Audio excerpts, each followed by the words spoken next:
Hola, hola compañeros, ¿cómo están? Aquí molestándolo. Este es un RFH,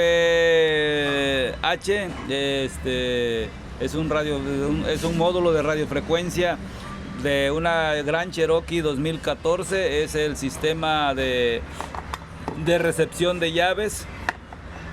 Fíjense que quité este componente que va aquí, es parte del encendido, pero se me perdió el componente y ya no anoté el número. Si alguien tiene por ahí uno, por ahí que me pueda facilitar el número de este componente, es el regulador o el encendedor del sistema. Sí, a ver si me pueden echar la mano por ahí alguien, o si alguien tiene uno que me lo venda también. Es el receptor, la antena, miren. Esta es la antena y este es el módulo.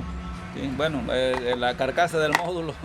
A ver si alguien tiene uno por ahí, compañero. Y más que nada me interesa que me pudieran auxiliar por ahí. Si alguien tiene uno y me pueda identificar este componente y mandarme el número.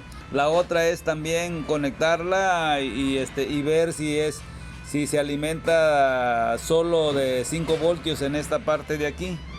¿Sí? Porque esta es la salida. Esta es una fuente transistorizada. Según yo le hice ingeniería inversa, pero pues ahora sí que creo que más que nada es regulador y es un despertador de alimentación para estos componentes. ¿Sí? A ver si me pueden auxiliar. Es de el módulo RFH de una Gran Cherokee de 2014. A ver si me pueden ayudar por ahí, compañero. Tiene dos conectores. Uno por aquí y el otro por acá. Aquí ya lo tengo crucificado, pero pues necesito el componente. Se me cayó, se me perdió y ya no lo encontré. Sí, gracias compañero, se lo voy a agradecer mucho.